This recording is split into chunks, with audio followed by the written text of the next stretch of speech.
The Trump-Putin meeting, a full story for English learners. Chapter 1, A Cold Morning in Alaska. It was the morning of August 15th, 2025. The air in Anchorage, Alaska was sharp and cold. The mountains around the city stood like silent giants, their peaks covered in snow, even in summer.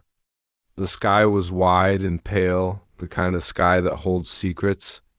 But this day was no ordinary day. This day, two of the most powerful men in the world were about to meet. On one side stood Donald Trump, the President of the United States. On the other side stood Vladimir Putin, the President of Russia.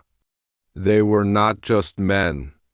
They were symbols of their nations, symbols of strength, pride, and history. Around the world, televisions were switched on. Radios played the news. Social media exploded with excitement and fear. People whispered the same words again and again. Trump is meeting Putin. What will happen? Chapter 2, The Red Carpet. At the military base in Anchorage, everything was prepared with precision. Soldiers in perfect lines, their boots shining. Flags standing tall, one of America, one of Russia. A red carpet stretched across the ground like a river of power. The first plane landed. Out stepped Donald Trump, his coat flapping in the Alaskan wind. He waved, his expression confident, almost theatrical. Cameras flashed like lightning, recording every step. Moments later, another plane touched down. Out came Vladimir Putin, his walk calm and steady. His face was unreadable, his eyes sharp. He did not wave. He did not smile. He simply walked forward, controlled, measured. Above them, the sky roared. A formation of fighter jets cut through the clouds, their engines shaking the ground. Then, a B-2 stealth bomber appeared, black and silent like a shadow from another world. This was not only a welcome. It was a message, a reminder of America's power, a reminder that strength always stood in the background. When Trump and Putin finally faced each other, they reached out their hands. The handshake was strong, firm, and heavy with meaning. Two men, two nations. One moment the world would never forget. Chapter 3, Inside the Room. The doors closed behind them. Inside the base, a large room waited. The walls were plain, but the atmosphere was thick with history. On one side of the long table sat Trump with his team Secretary of State Marco Rubio, his advisors, his men in dark suits. On the other side sat Putin with his team Foreign Minister Sergei Lavrov, his aides, his loyal circle. The flags of both nations stood behind them, silent witnesses to what was about to unfold. For nearly 3 hours they talked. No cameras, no microphones, no reporters. Sometimes Trump leaned forward, speaking with energy, his hands moving fast as he cut the air. Sometimes Putin leaned back, quiet, listening, calculating like a chess master planning his next move. Sometimes both men paused, letting silence speak louder than words. What were they discussing? The world outside could only guess. Ukraine, NATO, sanctions, ceasefire, power, peace, war. But the real story was not only in the words. It was in the glances, the nods, the moments of stillness. It was in the dance of power between two men who knew that history was watching. Chapter 4, The Public Statement. When the doors finally opened, reporters rushed forward. Cameras flashed. Microphones pointed like arrows. Everyone was ready to hear the truth. Trump spoke first. It was a very productive meeting. We agreed on many points. Only a few remain. Putin followed. Yes, it was constructive. We will continue. That was all? No details, no agreements, no answers. Reporters shouted, "What about Ukraine? Did you agree on a ceasefire? Will the war end?" But Trump and Putin walked away. No questions, no explanations, no further words. The world was left in silence.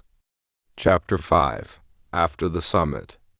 Later that evening, Trump appeared on television. His voice was calm, but his words carried weight. "We are close," he said. "There are one or two important items left, but we are close to a deal." He spoke about land, about security, about the need for Ukraine's President Zelensky to make a deal. Putin, in his own speech, spoke about NATO expansion. He said Russia's concerns must be respected. He said peace was impossible unless the roots of the conflict were addressed. They were close but still far apart, like two puzzle pieces that almost fit but not completely. Chapter 6. The world reacts. Across Europe, leaders gathered on emergency calls. They feared being left out. They feared deals made behind closed doors without Ukraine's voice.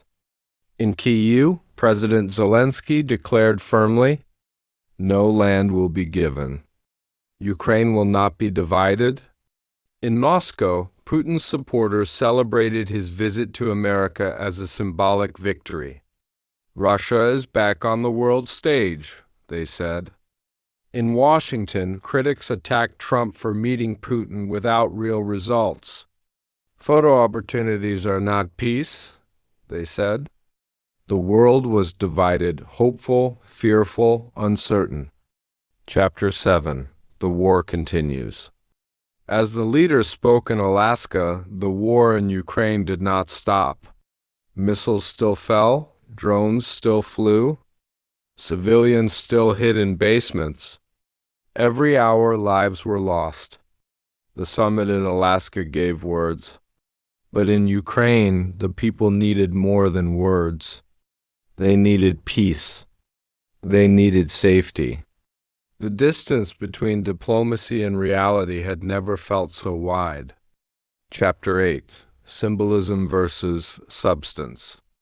The summit gave Putin something powerful: legitimacy. For the first time in years, he stood on American soil, shaking hands with the U.S. president. Cameras carried that image across the globe. For Trump, the summit gave a stage. He looked like the deal-maker, the man who could bring enemies together. But behind the stage, behind the cameras, the truth was harder. There was no agreement, no ceasefire, no signed document. Only promises of next time. Only suggestions of a future meeting, maybe even in Moscow. Chapter 9. Lessons in diplomacy. For English learners, this story carries lessons not only in politics, but also in language. Words like productive, constructive, symbolic, roots of conflict. These are not just words. They are masks. They are shields. They are tools of diplomacy. When leaders speak, they often hide as much as they reveal. They say progress when there is no progress. They say close to a deal when the deal is still far. They say constructive when nothing has been built.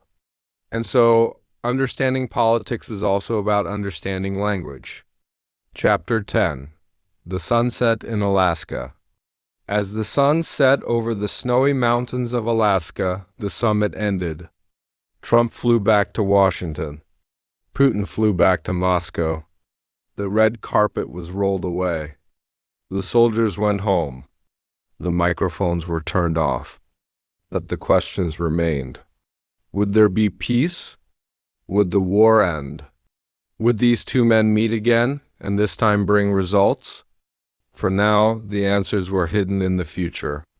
But one thing was clear.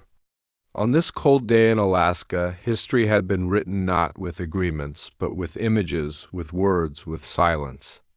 Epilogue: the story for you. Dear learner, this was not only a story about Trump and Putin, it was also a lesson for you. You learned words of diplomacy, productive, constructive, symbolic, legitimacy, ceasefire. You learned how leaders speak in careful, polite language where every word hides a deeper meaning. And you practiced English through a story that belongs to our world today. History continues. The story is not finished, but you now understand how stories of power are told and how language builds those stories.